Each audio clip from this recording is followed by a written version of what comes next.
Hi, welcome back to Next Third, Best Third. I'm David Fenwick. I'm the founder and the host, and I'm joined in studio with my friend Jackie Dorman.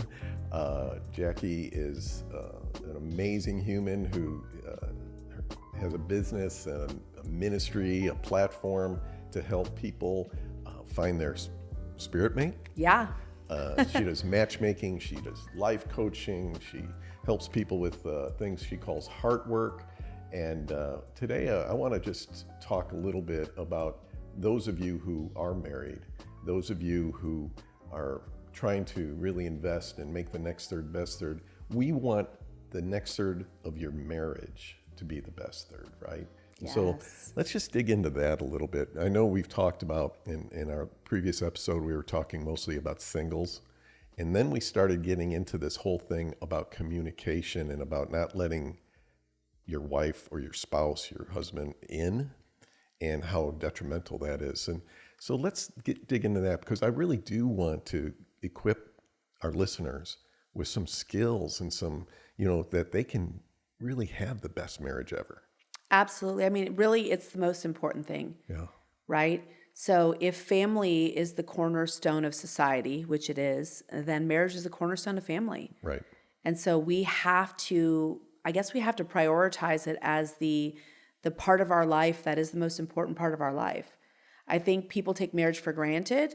And I think a lot of people don't understand that, the marriage, the actual partnership, has the ability to make or break you. Right. And marriage is not easy. No. I think it's important that we say that right off the bat. Marriage is not easy. But, I think people have this misnomer that if it was the right marriage, it would be easy. Right. Don't you think people think that? Oh, absolutely. With so many of the guys that I work with, some of them have gone through divorces, or some of them are at this position where they're wondering what the next season of their life are they going to be married, and they come up with these things saying, I think I might have married the wrong person. Exactly, that's what they say. Yeah, or I was never really in love. Right, and they weren't, because infatuation wears off. I think scientifically they say it can't last more than 24 months. So that's 2 years, right? So depending on how long you dated before you got married, a lot of times there's some companionship, there's some, camaraderie going on in the relationship. But you have to, if you want, love it looks like something. It's an action. Yeah. It's a verb. And so love means that you're serving this person, that you're forgiving this person, that you're understanding this person, that you're seeking to understand. And that's, one of the things that I tell all my premarital couples, this isn't going to be easy, but it's going to be worth it. And if you start believing that if this was the right marriage or the right person, that it would be easier, then you're going to start opening the door to the disconnecting words, right? Like, maybe I married the wrong person, or, maybe we're not compatible, or maybe there's someone better for me out there, like the one kind of idea. There's no such thing as the one. No. Because let's do the math for a minute. There's 8+ billion people on the earth, and if all of us had the one, if even one of us chooses wrong, then all the math doesn't math. Right? That's so funny. If even one person chooses wrong, right, they married your one. That's right. Now who are you going to marry? You're going to have to marry someone else's one. And then before long, everyone's married to the wrong one. That's so funny. But so it's true. Anybody can be the one. Right. If you have certain things, I believe that we have to have some foundational things in common. And people that get married off physical attraction, they're going to work it like a job eventually. Yeah. They're going to work that marriage like a job, because there's going to be lower level of understanding for other areas of your life, the soul part of you, the spirit part of you, the destiny DNA part of you. So let's not allow physical attraction to drive the bus. It's not allowed. It gets to be on the bus, but it can't drive the bus. Right. Because those marriages are going to be harder as physical attraction wanes. And it does. Because you know what fuels physical attraction later in marriage? Not the looks, not the body, not the visceral sexual attraction, the understanding, the feeling seen, known, and loved by that person. I always like to say that sex doesn't start in the bedroom. It starts in the living room, in the kitchen, in the car. And sometimes it does start in the car. But It starts with this person, they know me, they love me, they understand me, they're on my team, they're rooting, they're cheering for me to win. That's what fuels sexual attraction later in relationship. That's good. Right? That's so good. I trust them. Yeah.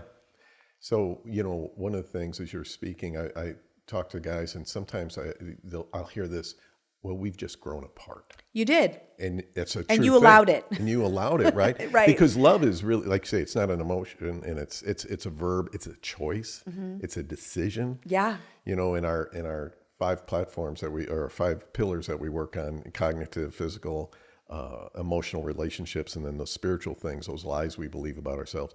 Relationship is such a key thing to make your next third the best third. And you have to prioritize the person. Yeah. Right? Because remember, we just said that marriage is the cornerstone of family, and family is the cornerstone of culture and society in the world. Yeah. Right? So are you prioritizing that? Are you making that, the most important thing? My husband bought me a love orchid. Okay? I don't know if you're familiar with these. No, I'm not. But they're very sensitive. You have to put like 2 or 3 ice cubes in them, like once every 2 weeks. Like, it's very specific.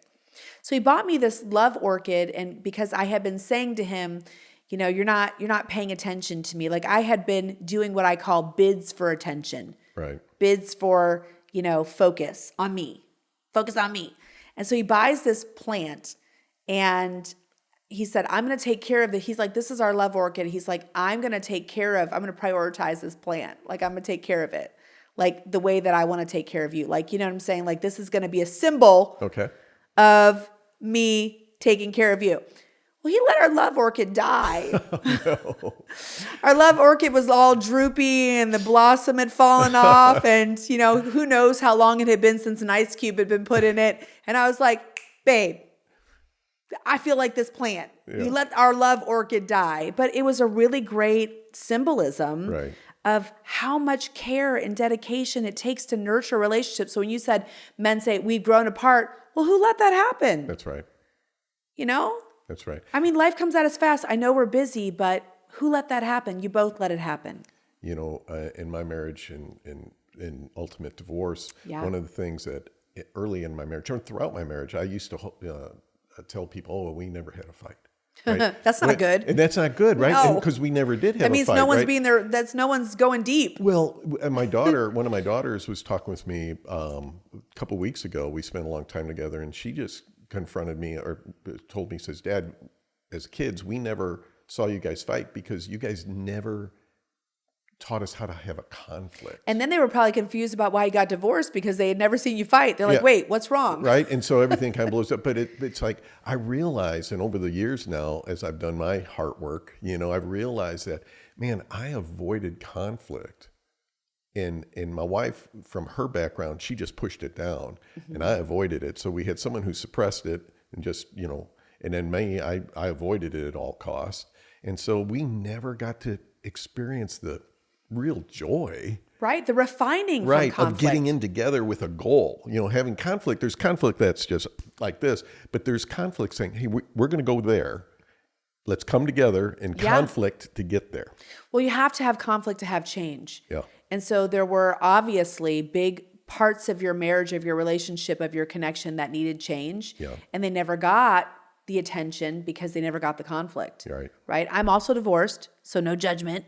But I didn't have the tools or the resources either. Right. And this is what happens, and this is why we're so passionate about what we do. We're giving people not just the ability to get married, but stay married. So right? good. We're starting with the end in mind. Here are the tools, here are the resources, because when we have a conflict, like you said that you avoided conflict, right?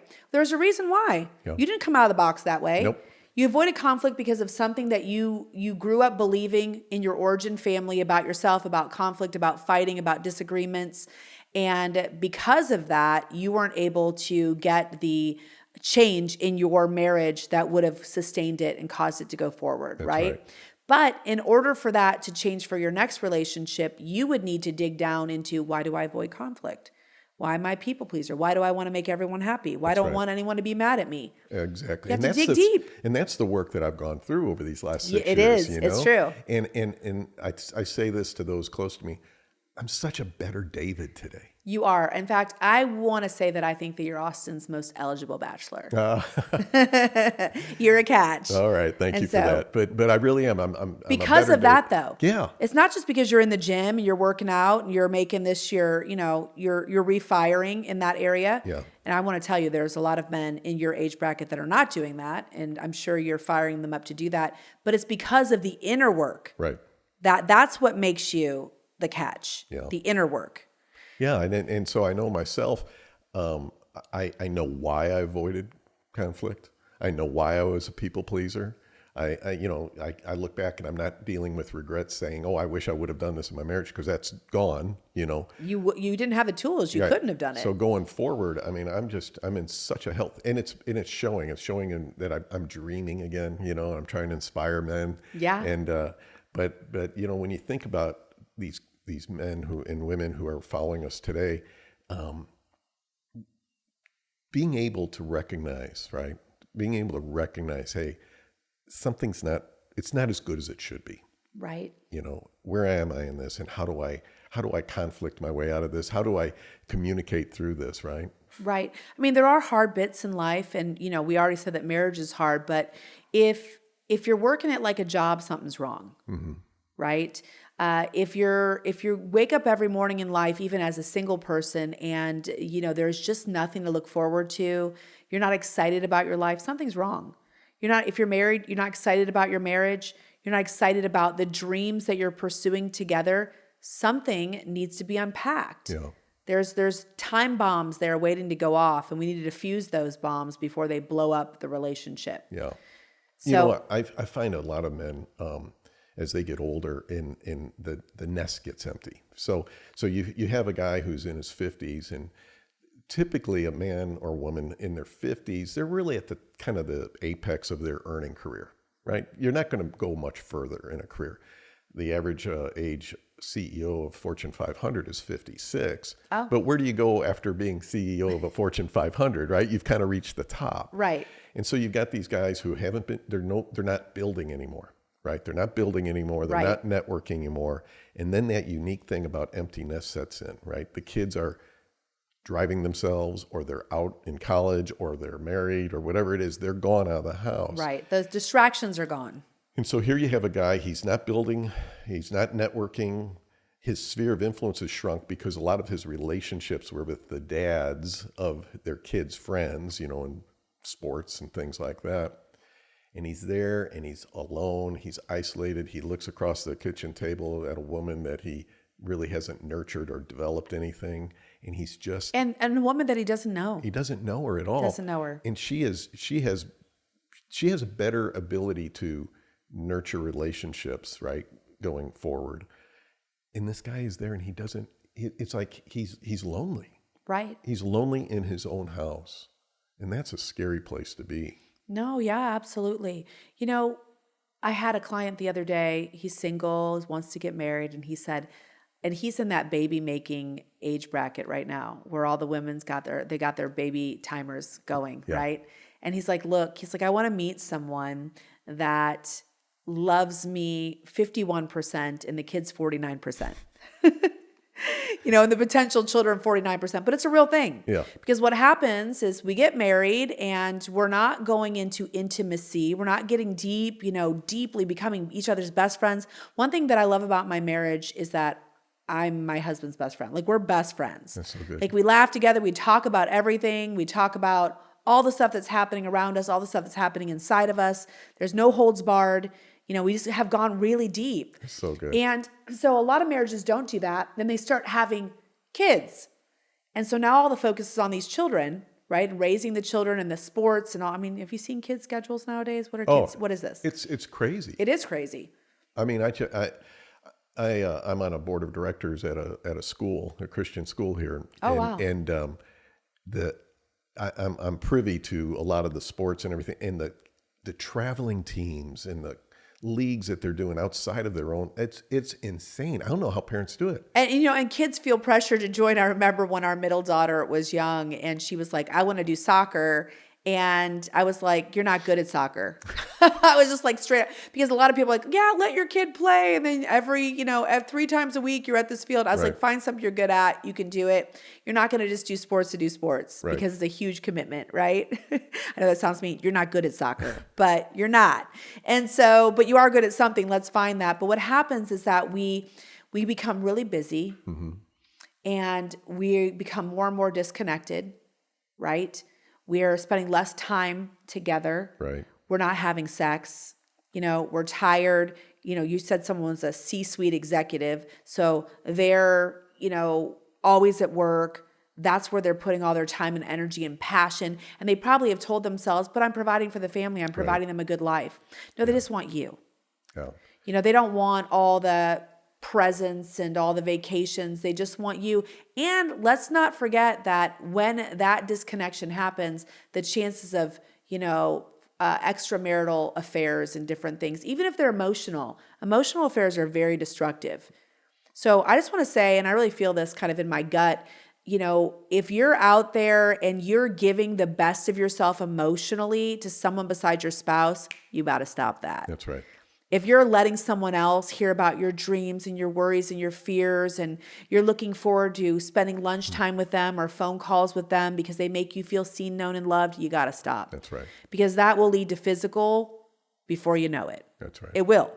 Okay, so work wives, work husbands, you can't have that, right?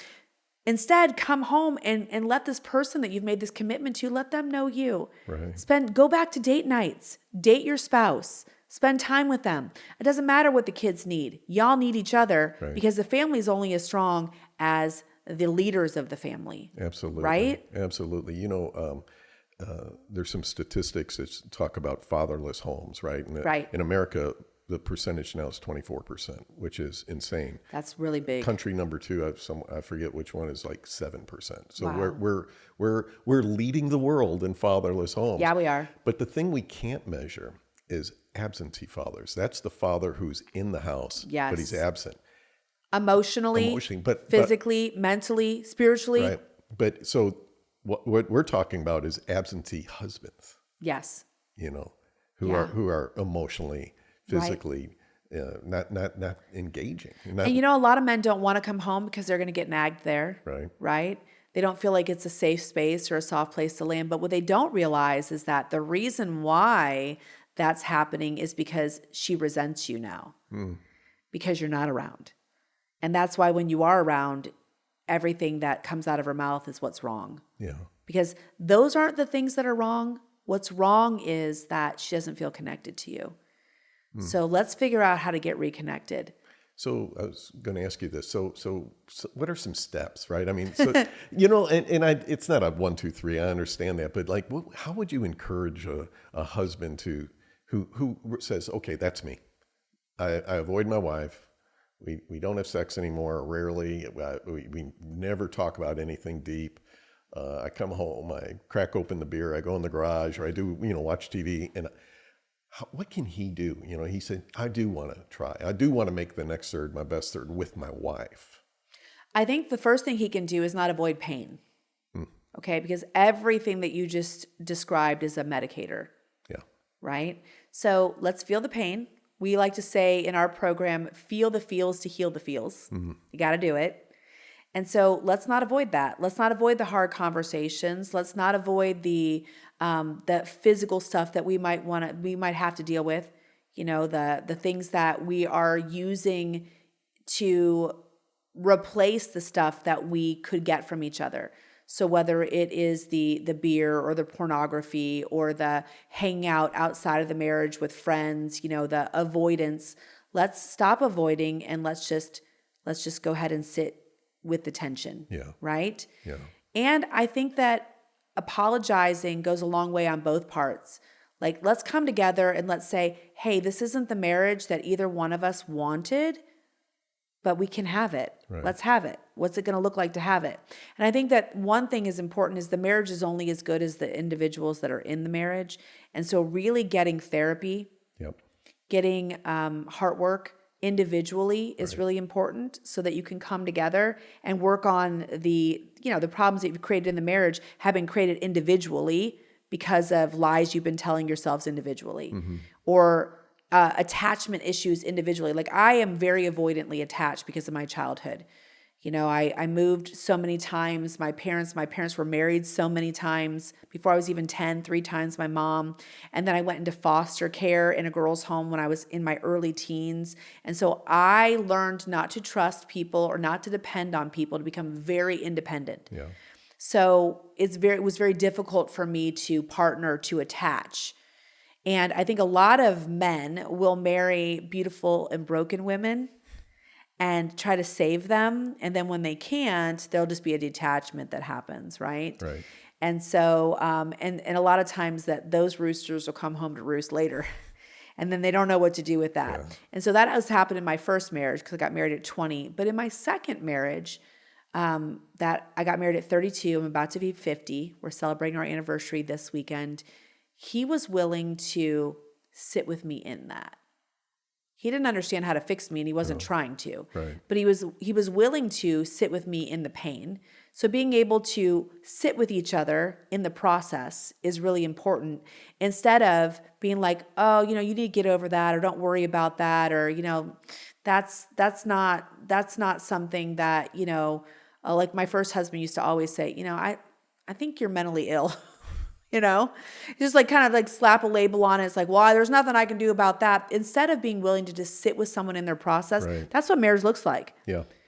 You know, you're going to go through things that I'm going to have to go through with you. A lot of times I would say to David, well, you don't understand, you know, it's not happening to you, because I was really going through a lot of mental, emotional things. And he'd say, don't say that. He's like, if it's happening to you, it's happening to me. He was willing to partner. That's so good. It wasn't just about, oh, that's your problem. Yeah. You know, it's like, no, this is our problem. It's so good. You know, you said about starting, you have to go through therapy or work on yourself. You have to. See, I think that's such a big part of this, right? Because if you're not recognizing, hey, I've got some issues and I've got to do my own heart work, Yeah. really what you're doing is you're bringing your brokenness and saying, okay, let's work on our marriage apart from working on you, and it won't work. No, it's never going to work. I've shared this on previous episodes, but I was sexually abused as a boy. My wife was horribly sexually abused as a little girl, you know.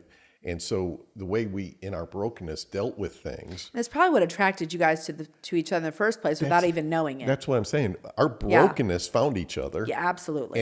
And Trauma bonding's a real and thing. it connected, right? Yeah. And so we had this relationship, never dealing with our brokenness.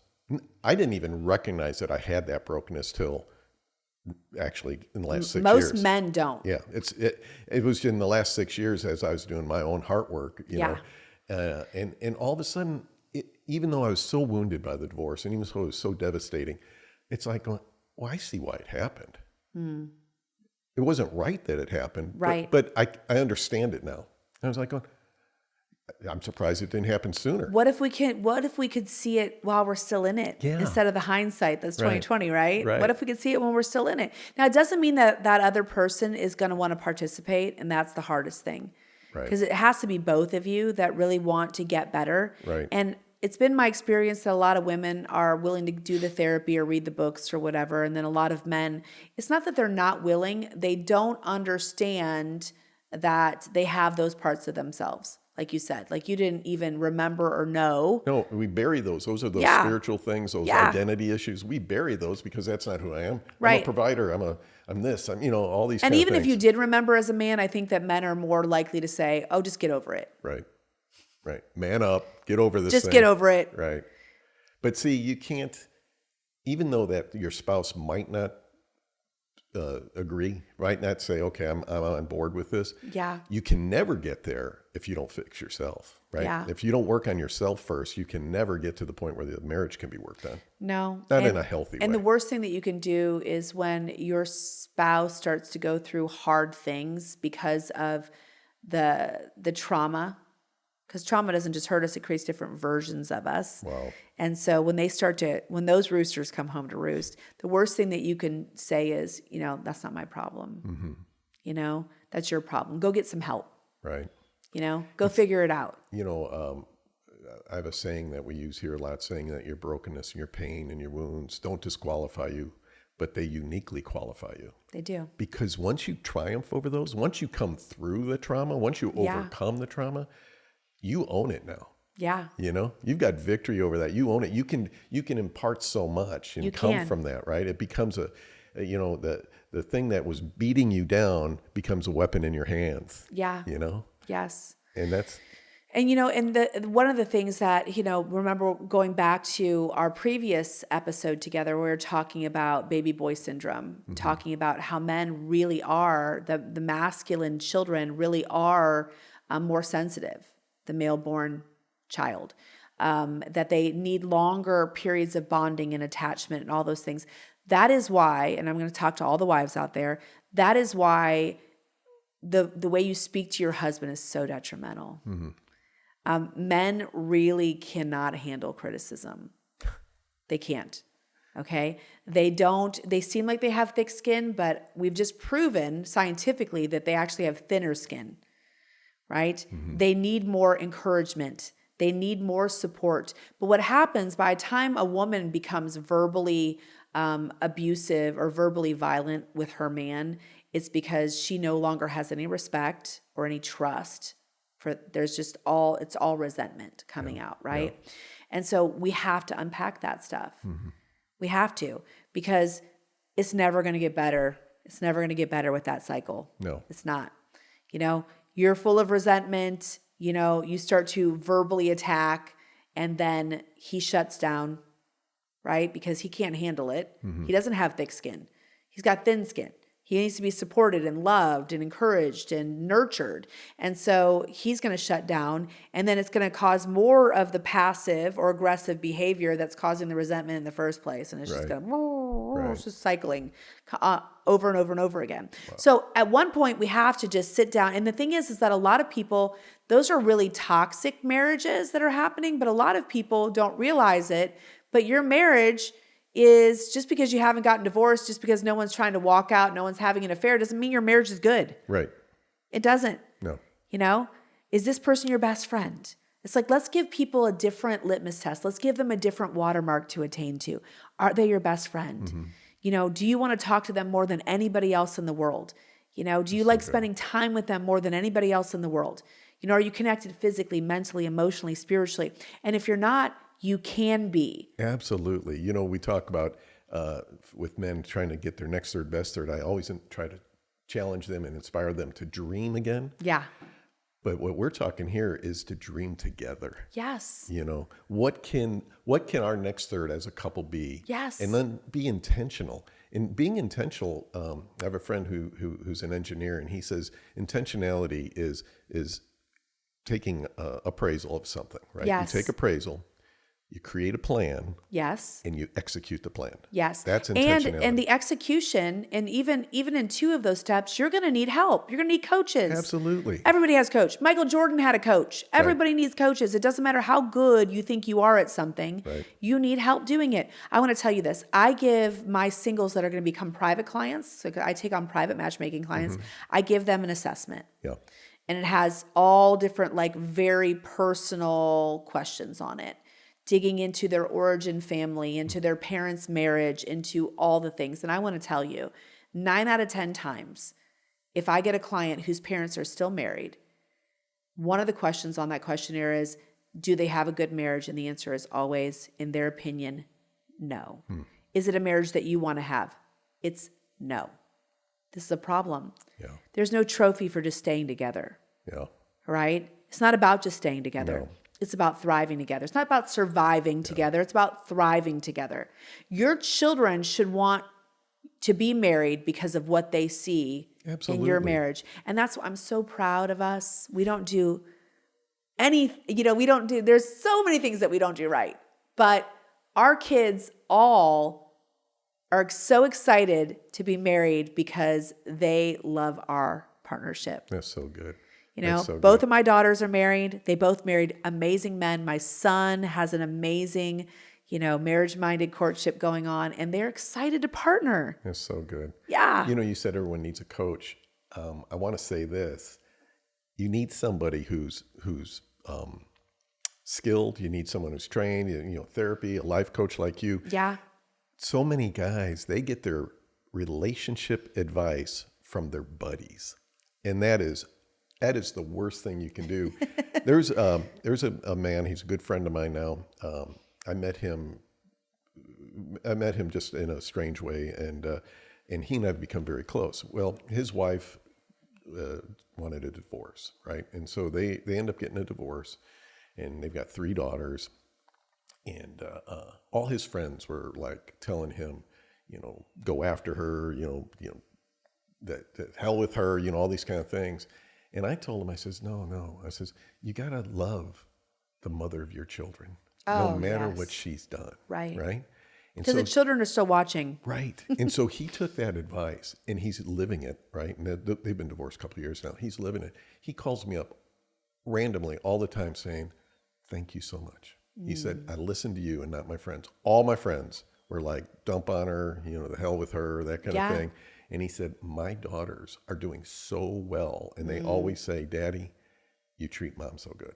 Yes. So even in a situation like that, but how much more so for those who are married to recognize how you treat the mother of your children. You're only responsible for your own behavior. Generations, right? You're not responsible for anybody else. No matter how she responds. Yeah, it doesn't matter.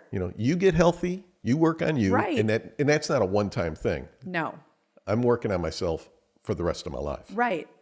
So you make that decision. I'm going to work on myself for the rest of my life, and I'm going to have this new self invest in this relationship. I think it's important for people to know that divorce is not the end of the story. No. Sometimes divorce is inevitable. It's going to happen. One person doesn't want to do the work. They're going to leave. Yeah. And sometimes, they had a reason to. Yeah. Even if you're sorry, they're not willing to, they can't forgive. They're not going to be able to reconcile. Yeah. Maybe forgive, but not reconcile, and they're going to move on. Sometimes divorce is a rescue mission because the ship is sinking and everyone's going to drown. Right? Because you don't have the tools to pull them up. They don't have the tools to pull you up. No one has the tools. No one's getting the tools. And so there's nothing we can do about that. But I do know that there is life after divorce, that there's love after divorce. And if you allow it, remember how failure doesn't rob us of potential, but it does rob us of confidence. Yes. If you will allow it, it will actually help make you a better partner the next time around. So good. I mean, we're 17 years in. I could have never been this partner without the experiences that I've had in my childhood, in my first marriage. But it's because we allowed those experiences to make us better. Yeah. Right? My favorite prayer for people who are not even people of faith, it's a simple prayer, but it's a supernatural prayer, is teach me, show me, heal me, grow me. Before I knew how to pray, before I ever knew that God was emotionally involved with my life, that was my prayer, and it works. What is that again? Teach me, show me, heal me, grow me. That is so great. That is so great. Well, that's a great way to end this episode. But I just, man, you just encourage me so much. Same. It's just so good, and I can't wait to see where this all goes. We're gonna collaborate a lot more going forward. For sure. Yeah, I'm gonna totally matchmake you. Well, we'll see about that. But anyways, thank you so much for joining us. Don't forget to like, subscribe, ring the bell, share this, and then we're gonna give Jackie's contact info at the bottom of this. Just thanks again. Thank you, Jackie. Thank you.